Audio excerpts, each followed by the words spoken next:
everyone, and welcome to Jane Talks Real. It's Slayer Sunday, where I'll be talking about and reviewing all the episodes of Buffy the Vampire Slayer in order.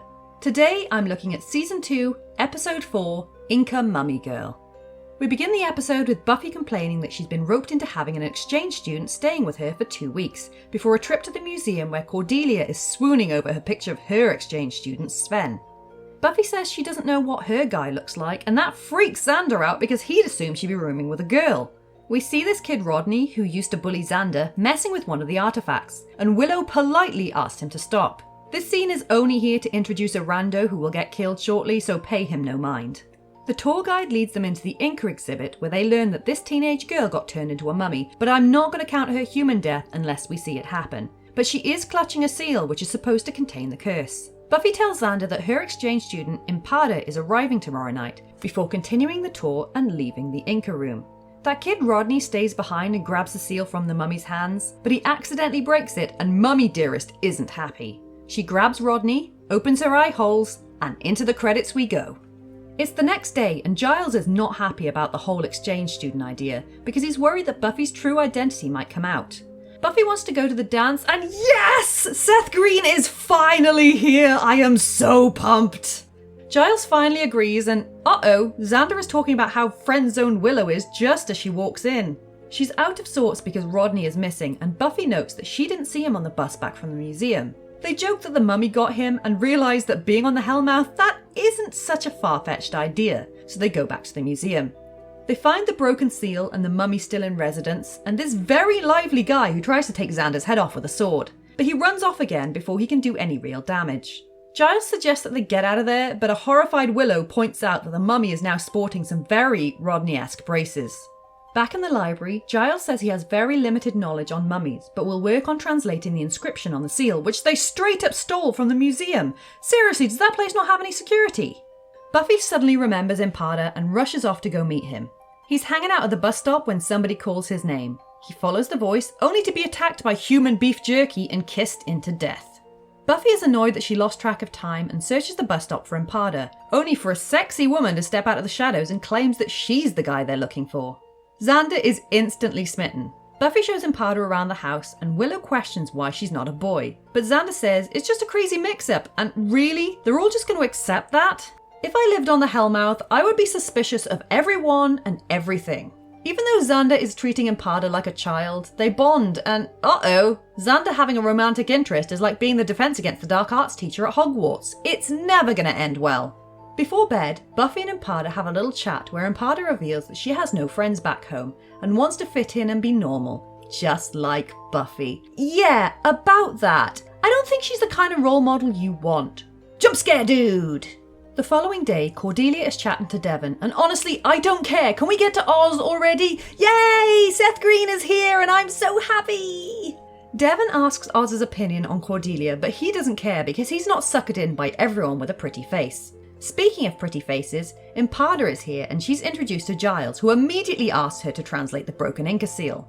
She translates one of the symbols as bodyguard, so Giles goes into study mode, and Xander agrees to take care of Impada for the day. Impada is kind of adorkable, and it's a shame that she's a killer mummy because her and Xander make a cute couple.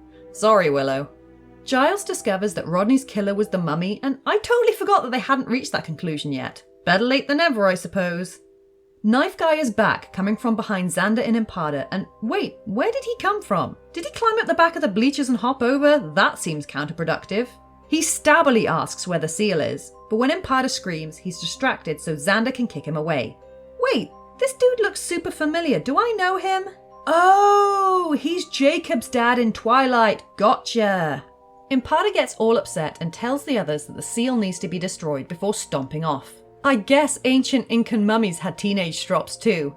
Xander goes after her and then Willow joins him to have a super loud conversation with him about Impada when she stood right there. She tells Xander to take Impada to the dance without her and she'll go alone.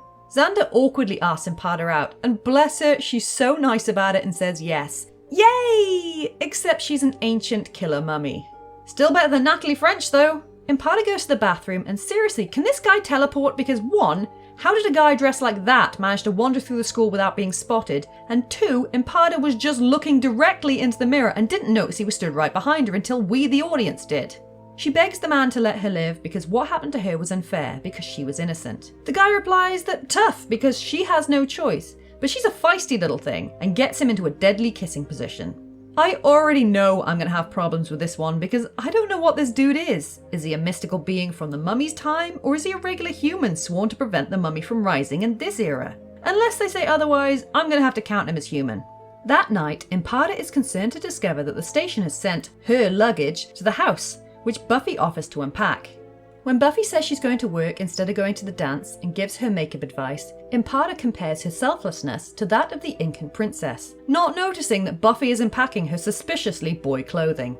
The princess's story resonates with Buffy as Impada recounts how, at 16, the princess was the chosen one of her generation and sent to her death, eliminating any hope of leading a normal life. Buffy then opens one of Impada's chests, but narrowly misses seeing the mummified body of the real Impada because the doorbell goes, apparently, even though all I hear is a music sting. No, really, let me. And Impada puts a padlock on her secret. Xander is dressed in the dance's theme of cultural appropriation and turns to mush when he sees Impada. He says you're beautiful. Xander very sweetly tells Buffy to be careful before heading out for the dance. Said dance is bumping, with Dingoes Ate My Baby playing, which includes Cordelia's boyfriend Devon, and of course, Seth Green, whose microphone seems to be set too high for him, bless him. Cordelia, dressed as a Hawaiian, makes fun of Willow, who is seriously going to roast in her costume. But she's also a dick to her exchange students, so some things never change. Impada shows up and Willow realises that she's super jealous and cutely can't turn her head in her massive coat.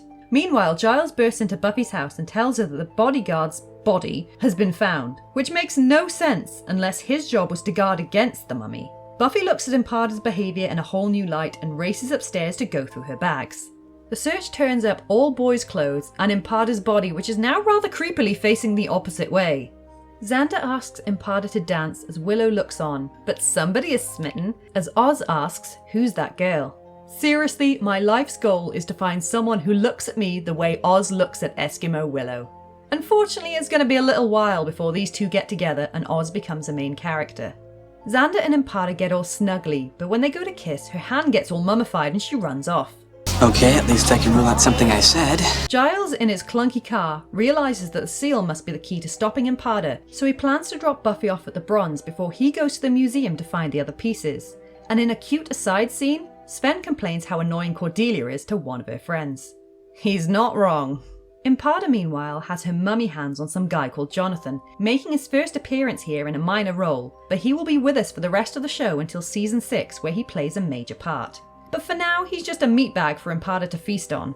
Xander interrupts and finds it hilarious when Impada says she doesn't deserve him. But then she starts crying and decides that her need to live is greater than her love for Xander and starts draining him. But then changes her mind again. Giles assembling the seal draws Impada's attention and Buffy grabs Willow away right before Oz can talk to her. Don't worry, Oz is the best and won't give up that easily. The girls find a shell-shocked Xander backstage, and when he tells them that Impada went after the seal, they drag him off to the museum, although I'm wondering how they're going to get there seeing as none of them drive. Wait, according to this map, Buffy's house isn't far from the Bronze, which is fine because we saw her walk the route in Welcome to the Hellmouth, but it's also really close to where Giles and Angel lives. Sorry, I'm getting sidetracked by where everything is in relation to each other. But anyway, the museum is fairly close, although it's hard to tell scale on this map. Anyway, back to the matter at hand. Impada sneaks upon Giles and smashes all his hard work and dumps him in a coffin as Buffy rushes in to fight. But then she gets the coffin treatment too. Willow tries next, but unsurprisingly gets strangled, but Xander stops her, saying he won't allow Willow to be sacrificed for their relationship. Ooh, parallels. No! You want life? You're gonna have to take mine. Once again, Impada chooses life over love. I'm sure this is exactly what Cher was singing about. But Buffy gets out of the coffin, pulling the mummy off Xander, leaving her arms behind, and then she just kind of turns to dust. Willow comforts Xander, and they all walk out of there, and seriously, how did they even get in? Nothing's ever locked in this town. The following day, Xander is still crushed, saying he has the worst taste in women, which is correct. But Buffy tells him Imparter wasn't really evil. Yeah, but I think that whole sucking the life out of people thing would have been a strain on the relationship. We have a nice little friendship moment to end the episode where Buffy reminds Xander that he saved her life. Okay, so this episode has a similar structure to Some Assembly Required, where we the audience know what's going on way before the characters do, but it's much better than that episode. Even though Imparter, or whatever her real name is, killed several people, you can't help but feel bad for her because all she wants is another shot at life. Her relationship with Xander is really sweet, and we also get a shift in the relationship between him and Willow. Even though he makes it clear that she's friend-zoned, that's still his homegirl, and Xander was willing to sacrifice both his life and his happiness for her. This episode introduces Oz, who is not only my favourite character, but is also one of my favourite characters from anything ever. That sounds like a main video Monday list for some time. Oz doesn't get a lot to do in this episode, but his presence marks the beginning of the shift in the group dynamic to come. This is a good, solid episode, and continues Xander's run of bad luck with women, which has only just begun.